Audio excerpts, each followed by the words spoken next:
그리고 이제 기본적인 일상적인 업무를 진행할 때 이제 사실 업무를 되게 효율적으로 하는 부분들은 많은 자동화 시킬 수 있는 부분들을 최대한 자동화 시키는 것이 많이 되게 중요한 부분입니다. 이제 그런 일반적인 행정 업무들을 지원하기 위한 여러 솔루션들도 많이 존재하는데, 뭐 예를 들면은 앞서 설명드렸던 구글 워크스페이스 같은 것과 연동시켜서 활용할 수 있는 게 요즘 뭐 전자결제 같은 이라든지 인사관리 뭐 그런 등등등의 여러 가지 종합적인 관리 프로그램을 제공하는 게 이제 닥스웨이브라고 하는 솔루션이 있습니다. 이 닥스웨이브 같은 것들을 좀, 만약에 구글을 기관에서 사용하고 계신다 또는 이제 사용할 계획이라고 하신다면, 내부에서 어쨌든 뭐 지출결이라든지 품위서라든지 이런 것들 행정적인 절차들을 마련하고 또 관리하셔야 되는 경우라 한다면 닥스웨이브를 같이 도입을 검토하셔서 활용해 보시면 좋겠고요.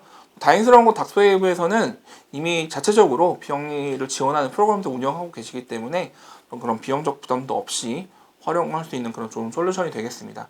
그 밖에 뭐 G2Works라든지 또 아마 이카운트를 사용하고 있는 단체들도 꽤 있으실 거예요. 사실 이제 이런 류의 어떤 행정적인 지원하는 뭐 엔터프라이즈 도구들을 서비스들은 사실 비용적인 부담도 좀 큰 편이기도 하고, 예전 전통적인 솔루션들은 뭐 더존이라든지 이런 프로그램들은 가격적인 부담도 좀 있기도 한데, 이카운트는 사실 그런 부담이 상대적으로 적은 프로그램이어서 이미 좀 예전부터 많은 비영리단체들이 이용하고 있는 그런 서비스이기도 하고요. 그리고 그 밖에 이제 회계적인 업무들을 지원해주는 부분으로서 뭐 격리나라라든지 또는 이제 자비스 같은 세무 업무를 지원해주는 이런 서비스들도 많이 활용이 되고 있습니다. 이게 뭐 비단 뭐 비영리단체뿐만 아니라 일반 기업들도 많이 활용되고 있고, 특히나 이제 조직 규모가 작으면 내부에 또 이런 회계 업무를 전문적으로 하시는 분이 있는 경우가 좀 많이 없기 때문에, 이런 좀 솔루션을 활용하신다 그러면 조금 더 체계적으로 회계 관리를 좀 잘 할 수 있는 부분이 되겠죠. 특히나 이제 뭐 작년 뭐 그 앞서서의 여러 가지 일련의 사건들로 인해서 공익단체들에게도 아주 좀 더 이제 좀 더 높은 단위에서 더 높은 수준의 투명한 회계 관리 이런 부분에 대한 것이 요구되어지고 있는 환경적 변화가 또 있기도 하기 때문에, 이런 것들을 잘 활용해 보시는 것도 필요한 방법이 되겠습니다. 또는 이제 아주 기초적인 단계에서 비영리 기관인 경우에는 좀 엑셀 기반으로도 활용할 수 있도록 하는 그런 처음 엑셀 회계라고 하는 간단한 프로그램도 있습니다. 무료로 이용할 수도 있고요. 사용 방법도 되게 간단합니다.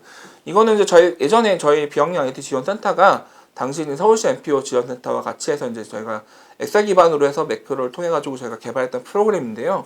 지금은 이제 공동체 IT 사회적 협동조합이라고 하는, 저희와 이제 긴밀하게 협력하고 있는 협력기관인데, 공동체 IT 사회적 협동조합에서 처음 엑셀에게 버전을 계속 업데이트를 하셔가지고 지금은 상당히 완성도가 높아진 그런 프로그램이 되겠고요. 각 여러 뭐 지역에서도 다니시면서 이제 그런 활용에 대한 교육을 좀 진행하고 계시기도 합니다. 지금 교육에 참여하시는 분들 중에 뭐 충남 쪽에서 활동하고 계신 단체에 계신 분들 계신지 모르겠는데, 실제로 뭐 충남 공익활동 지원센터에서 처음 엑셀에게 활용 관련된 교육들을 뭐 여러 차례 진행하기도 했었던 그런 프로그램이에요. 그래서 내부적으로 이런 회계 관리에 대한 좀 고민을 가지고 계신다면, 앞서 설명드렸던 뭐 경리나라나 자비스 같은 걸 비롯해서 이런 처음 엑셀 같은 것들을 도입하셔서 좀 그런 기초적인 회계 관리를 잘 해보시는 것도 적극 추천드리는 바입니다. 그리고 이제 지금 이제 2, 3월 그러면 비영리단체들에게는 이제 총회의 시즌이기도 하죠. 이사회도 있고 또 정기총회 같은 것도 하게 되는 이런 시즌이기도 한데, 저희 작년 같은 경우에 갑자기 코로나 상황을 맞이하면서 이것을 과연 대면으로 해야 되는가 비대면으로 해야 되는가에 대한 고민들을 많이 했었는데요. 왜냐면 이제 총회 같은 거 하게 되면 이제 서명도 받아야 되고 뭐 그런 과정들이 또 일련의 절차들이 필요하기 때문이죠.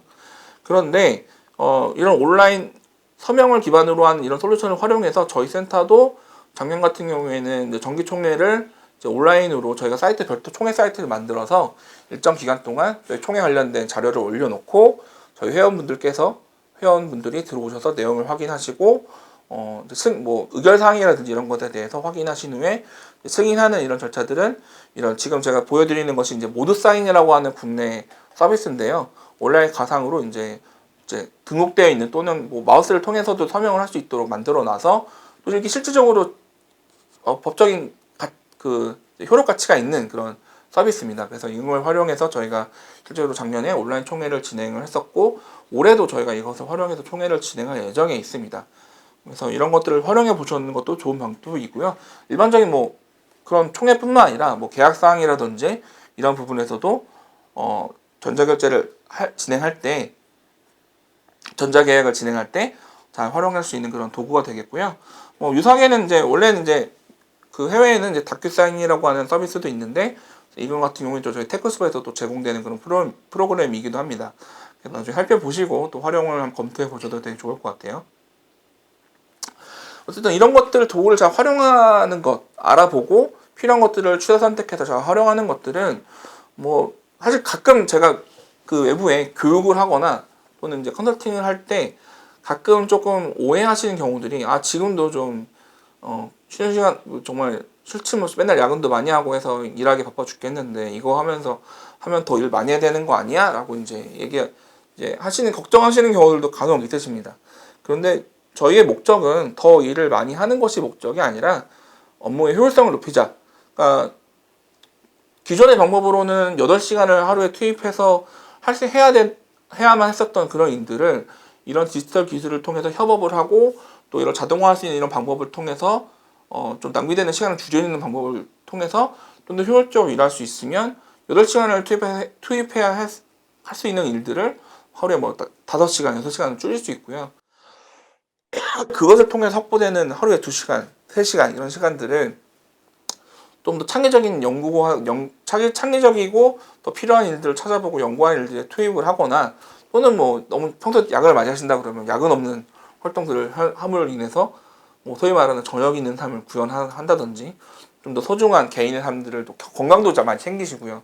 사실 번아웃 되시는 많은 활동가들을 주변에서 많이 보아왔고, 저도 사실 개인적으로 그런 경험이 있긴 하지만 어쨌든 효율적으로 일하는 것이 우선 목적이라는 것을 좀 전제해 놓고 이제 이런 것들을 좀 어떤 것들 활용해 볼지를 좀 고민해 보셨으면 좋겠습니다.